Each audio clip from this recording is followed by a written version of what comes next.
Cerita diawali dengan memperlihatkan dua preman sangar yang mendatangi sebuah kedai bukan untuk menagih jatah apalagi sekedar nongkrong sambil minum teh. Mereka justru sedang mengincar seorang pemuda untuk dihabisi. Konon, pemuda ini sudah sangat kenal dengan pemilik kedai karena sering kasbon di sana. Namun tatkala diberitahu oleh karyawan kedai dan diminta untuk segera meminta bantuan polisi, si pemuda malah berkata, "Tidak perlu repot-repot, mereka pasti akan saya hadapi sendiri." Dia bernama Kali yang untuk sedikit mengenal tentangnya, kita pun akan dibawa ke satu masa di mana ia masih remaja kecil. Ada seorang gadis manis bernama Antri tanpa sembako. Ini parasnya bukan sekedar sahabat biasa. Antri bahkan sempat menjadi dewi penyelamat untuk Kali saat ia hampir putus asa karena sering dibully oleh teman-temannya. Kali mendapat hadiah kenang-kenangan berupa jam tangan, sebuah pemberian yang belum pernah Antri lakukan pada siapapun, meski pada akhirnya takdir pun memisahkan kebersamaan mereka dan baru dipertemukan lagi setelah 5 tahun kemudian, tepat saat Antri sedang bekerja sebagai pelayan di sebuah restoran.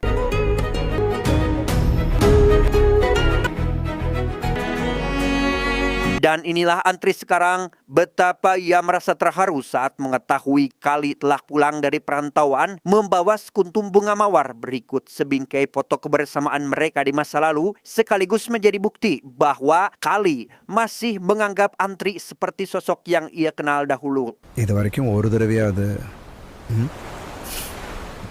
Maksud hati ingin membawa hubungannya ini ke jenjang yang lebih serius. Kali sedikit merasa dibuat kecewa oleh respon yang kurang sesuai dengan harapan, di mana Antri yang sedikit banyak sudah mengenal Kali dalam sisi ekonomi, malah berencana untuk menjadi seorang model di Prancis. Menurutnya, sebuah ikatan keluarga ideal dan harmonis tidak lepas dari apa yang disebut dengan acis.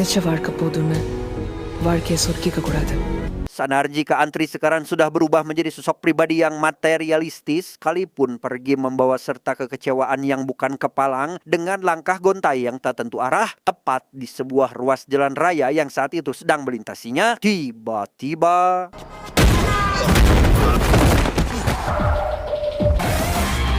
sempat bangkit untuk mengejar mobil yang barusan menabraknya. Ternyata si pelaku menghampiri Kali dengan sendirinya. Namun yang menarik adalah mereka sama-sama dibuat heran saat menyadari jika wajah mereka memiliki kemiripan yang sangat identik antara satu sama lainnya. Atas dasar itulah, pemuda kaya raya yang bernama Upendra ini mengajak Kali menaiki mobil mewahnya sekaligus membawa dia ke dalam rumah seharga ratusan miliar yang hanya akan Upendra tinggali selama 1 minggu ini saja. Ingin terlihat seperti layaknya kembar identik, Upendra langsung memodifikasi penampilan Kali, mulai potongan rambut, model pakaian yang digunakan, bahkan Kali pun diizinkan untuk menggunakan kendaraan mewah Upendra sebebas-bebasnya. Berlokasi di pinggiran sebuah ruas jalan, tepat ketika Antri melangkah sendirian di balik gerimis hujan, sejenak matanya terpana melihat mobil mewah yang terpikir dan sempat mengelus-ngelusnya. Tanpa sadar, orang di balik kemudi mobil tersebut tak lain adalah Kali yang sengaja datang untuk menjemputnya. Perasaan tak percaya seketika sirna oleh kebahagiaan yang Antri rasakan saat ini. Bagaimana tidak, Ria yang kemarin pagi dianggap orang biasa yang tidak memiliki apa-apa, kini menjelma sebagai pemuda tajir melintir, serasi dengan tipe calon pasangan yang selama ini menjadi kriterianya. First time. Suatu malam, Antri yang tidak mau kehilangan momentum pun langsung mengungkapkan perasaannya, padahal pria yang dipeluknya saat itu bukanlah Kali, melainkan Upendra yang secara diam-diam diajak untuk ikut menyusul mereka ke sana. Nanu onna madridan. Sara first time paatappa merandita. Mengetahui jika semua ini adalah milik Upendra, timbullah naluri serakah Antri yang kemudian meminta Kali untuk menghabisi nyawa Upendra dengan mengatasnamakan cinta sebagai dalih. Antri pun berhasil membujuk Kali yang kemudian menghampiri Upendra dengan sepucuk pistol di tangannya dan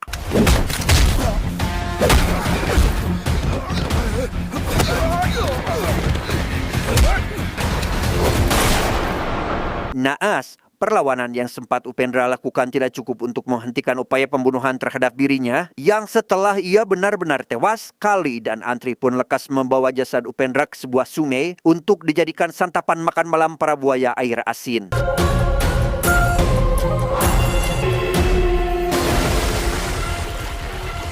Keesokan harinya di dalam hotel yang Kali dan Antri gunakan untuk bermalam, mereka dikejutkan oleh kedatangan rombongan kepolisian pimpinan Pak Inspektur bernama kita sebut saja Samsul, yang mana dari tujuan kedatangan Samsul ini, kita pun menjadi tahu bahwa Upendra tiada lain adalah seorang tahanan bebas bersyarat yang secara rutin harus mendatangi kantor polisi untuk mengisi tanda tangan. Tak ingin dipersalahkan atas situasi sekarang, Antri menganggap semua ini sebagai risiko untuk seorang yang akan menjadi pasangannya, sehingga Kali mau tidak mau harus belajar menjiplak tanda tangan Upendra meski disadari bahwa dirinya adalah seorang pria kidal. Untuk menghindari kecurigaan dari Samsul, Kali datang dengan dilakop seperti yang sedang misalah atau semacam terkilir, di mana cara itu berhasil membuat Samsul terkelabui. Namun satu hal yang perlu Kali pikirkan agar kartunya tidak terbongkar adalah mempelajari berkas kasus yang telah menyebabkan Upendra dipenjara.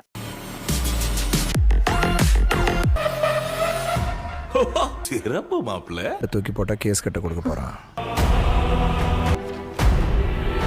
Sejenak kita tinggalkan dulu Kali dan mari saya bawa Anda ke 6 tahun silam di daerah Goa atau negara bagian India. Hiduplah seorang pria paruh baya bermuka dua yang bernama kita sebut saja Reddy. Ini babangusnya. Dengan status sebagai mantan Menteri Perhubungan, Reddy juga merupakan seorang penjahat kelas kakap yang memiliki jaringan sindikat bisnis haram seperti pengedaran narkoba, judi online, dan pencucian uang. Tak hanya melibatkan sang anak kesayangan bernama Teja yang menikah dengan seorang perempuan bernama Jayapi, Reddy juga merekrut seorang algojo bernama Mali, mantan komandan pasukan khusus yang dikenal sangat brutal dan tak punya rasa belas kasihan. இவ்விரக்கமில்லாத ஒரு brutal beast. Di balik aktivitas dunia gelap Reddy dan komplotannya, kita pun dipertemukan dengan Upendra yang justru memilih mengasingkan diri dari keramaian. Ia masih dihantui perasaan bersalah atas kejadian beberapa waktu lalu yang telah merenggut nyawa ibundanya. அன்னைக்கு ராத்திரி தேஜாவை கொலையை பண்ணிட்டு தப்பிச்சு போனப்போ Saat tengah menyendiri itulah, datanglah Teja CS dengan mobilnya yang bermasalah. Tak habis pikir, mereka sekonyong-konyong menculik mobil Upendra yang di dalamnya terdapat guci abu jenazah sang ibu. Maka begitu sempat berhasil menghadang mereka, Upendra tak kuasa lagi menahan ledakan amarahnya sehingga harus Teja lumpuhkan secara paksa.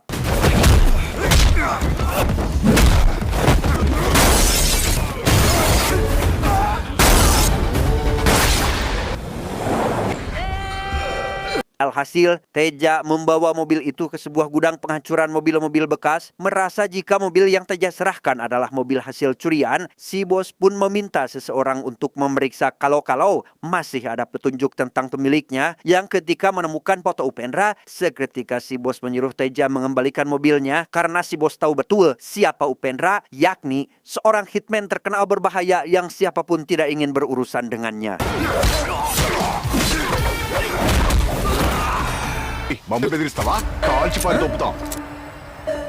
Dan disinilah Upendra sekarang, di mana seorang perempuan bernama Maya yang tak sengaja menemukan Upendra tergeletak di jalan, membawanya ke rumah sakit untuk diobati. Sedangkan di tempat lain, Reddy mulai waspada terhadap kemungkinan terburuk pasca keributan yang terjadi antara Upendra dengan anaknya. Dan benar saja, Upendra bangkit serta menghabisi beberapa anak buah Reddy demi mendapat informasi di mana Teja bersembunyi.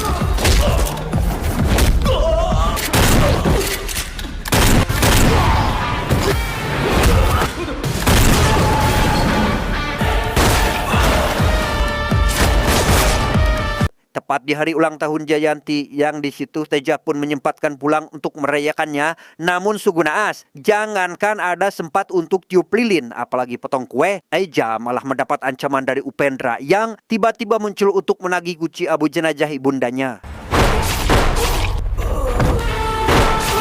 Setelah mendapatkan kembali guci tersebut, Upendra pergi ke pantai untuk menaburkannya, yang mana di situ ia pun teringat akan sang ibu yang sempat berwasiat agar dia segera insyaf, sehingga dari situlah Upendra memilih untuk mempertanggungjawabkan segala perbuatannya di balik jeruji penjara, meski di sisi lain, Reddy masih akan terus menunggu kebebasannya untuk balas dendam. ரொம்ப நாள் நான் வெயிட் பண்ண மாட்டேன். Good luck. Kurang lebih seperti itulah informasi tentang Upendra yang didapatkan dari berkas kasusnya, dengan fakta bahwa Kali sekarang sudah terjebak di antara dua mata pedang. Artinya, walaupun dia jujur mengaku sebagai Kali pun akan tetap beresiko karena telah membunuh Upendra. Karena sudah kepalang basah, Kali pun memutuskan untuk tetap mengambil posisi sebagai Upendra apapun itu resikonya.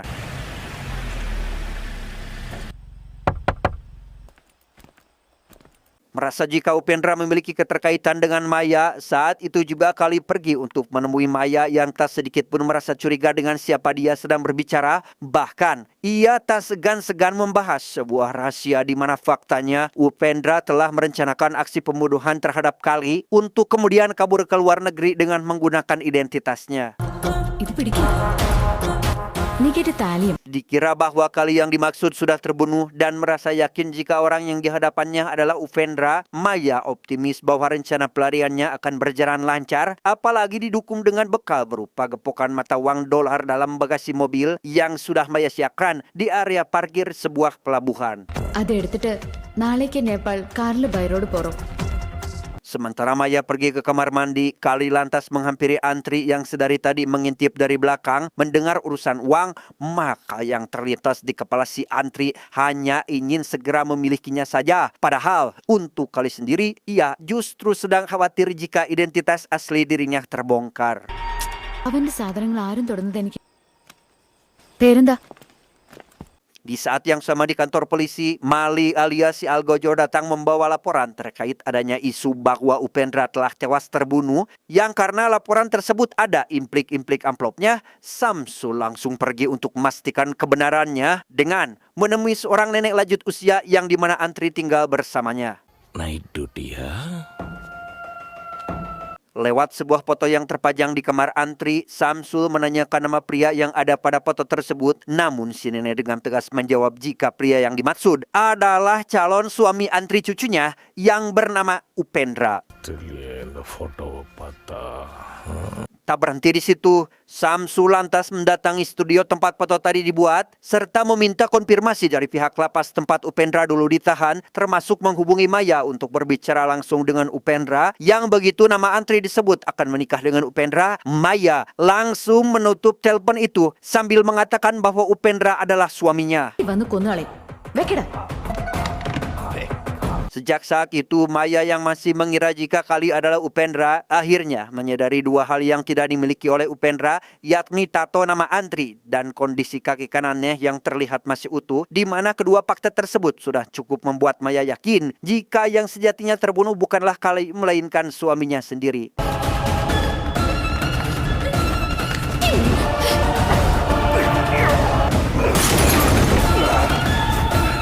Sempat mendapat gangguan dari seekor gogok yang tak pakai celana, Kali lantas mengejar Maya untuk berusaha kabur karena takut jika kemudian Kali menghabisinya juga. Namun saat pengejaran sampai di sebuah stasiun kereta api, tiba-tiba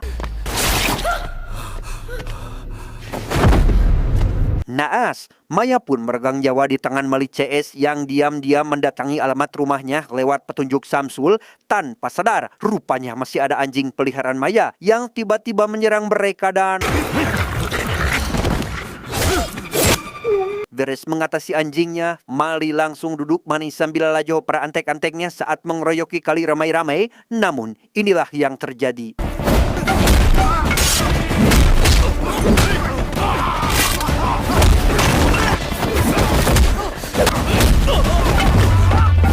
Sadar jika tak satu pun ada komplotannya yang terbukti mampu melumpuhkan Kali, Mali pun terpaksa turun tangan dan sempat membuat Kali mengerang kesakitan sebelum akhirnya berhasil lolos tepat saat ada kereta api yang melintas.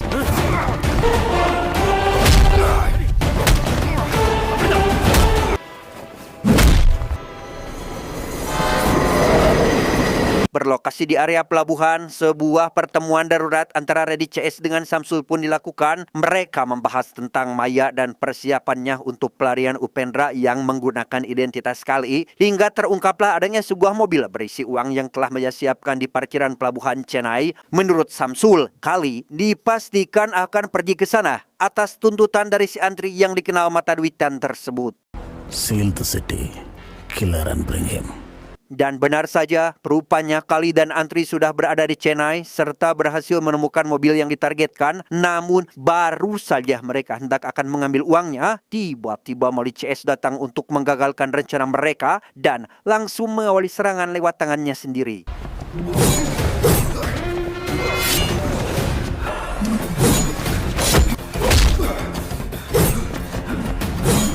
Terbilang cukup berani juga memang. Dengan sebuah pedang di tangan, Mali tampak sangat agresif menyerang. Tapi di sini Kali mampu membuktikan jika dirinya bukan lawan yang bisa dianggap enteng. Meski di sisi lain ada sebuah tikaman dari anak buah Mali yang mendarat di bagian perut Antri sehingga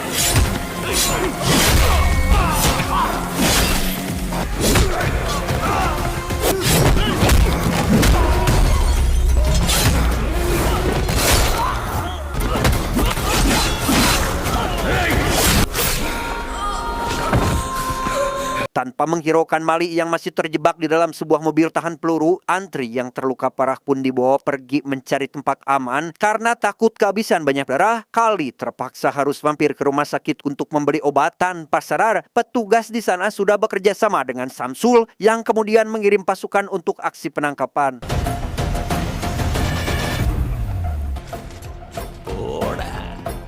Merasa telah berhasil mengungkap kartu yang diperankan Kali selama ini, Samsul pun dengan percaya diri menyeret Kali di balik todongan pistolnya. Akan tetapi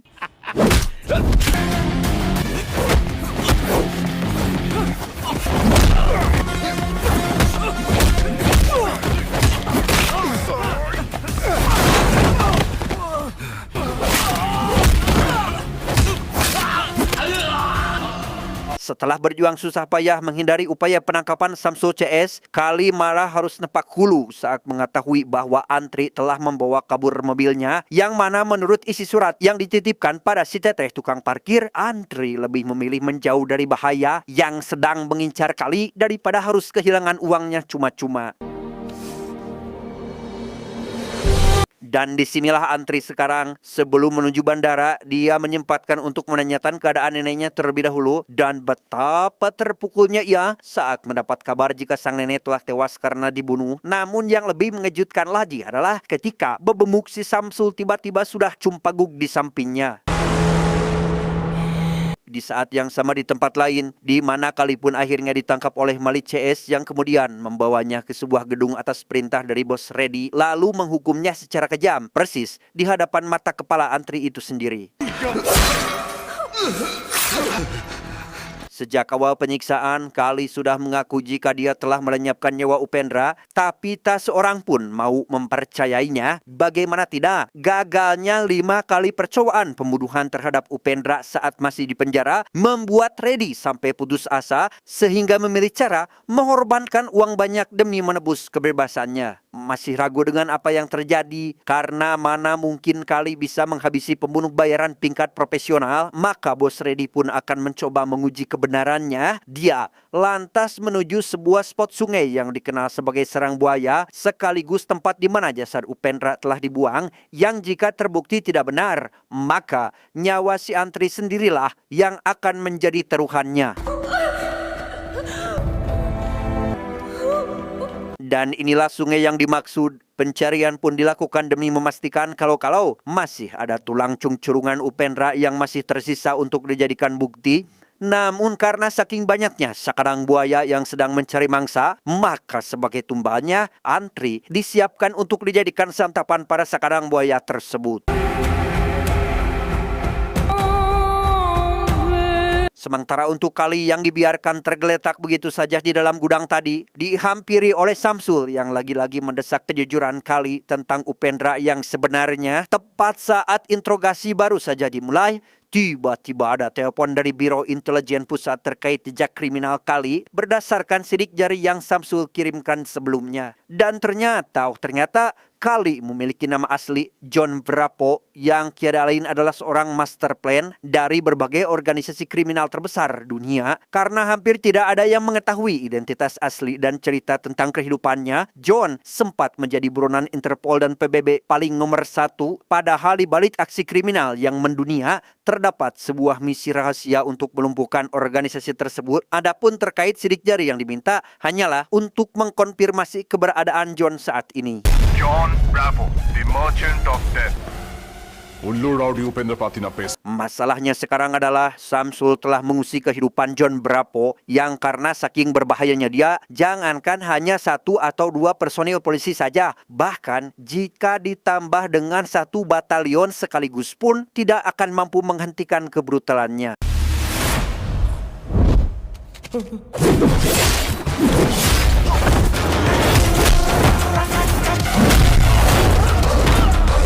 Setelah Kali membuktikan jati dirinya sebagai sosok yang kejam, maka sebagai oknum aparat kepolisian korup, Samsul memang sangat layak dan pantas mendapatkan hukuman seperti ini. Kembali ke pinggir sungai, tepat saat antri sedang akan dibuang ke dalam sarang buaya, Reddy dikejutkan dengan babatok supir pribadinya yang sudah terkena tembakan sniper dan ternyata...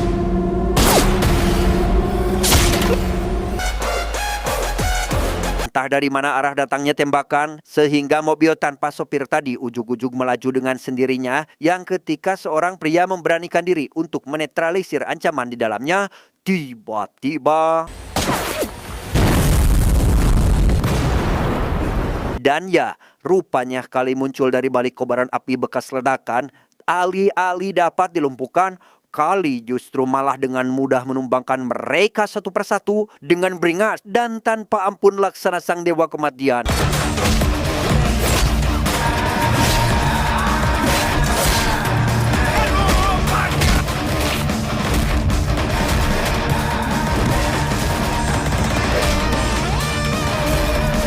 Beres menghabisi semuanya termasuk bos Reddy, Kali yang tanpa masih belum menyerah dengan cintanya kembali menanyakan kesetiaan Antri untuk yang terakhir. Namun setelah dipastikan jika Antri tetap lebih memilih uang, maka Kali pun meninggalkan dia untuk selamanya.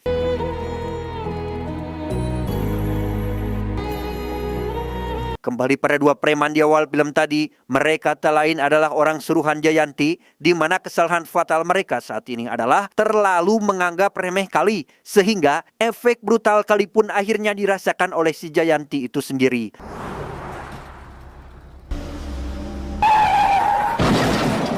Tamat ending yang sangat mengkalikan. Pesan yang dapat kita ambil dari kisah ini adalah kesetiaan bukan hanya tentang cara bertahan, melainkan tentang komitmen terhadap prinsip dan harga diri, yang ketika harga diri menjadi taruhannya, maka pergi tanpa menoleh adalah tindakan yang paling terhormat. Saya John mewakili jajaran direksi IQ7 yang bertugas mengucapkan terima kasih dan sampai jumpa di video selanjutnya. Adios.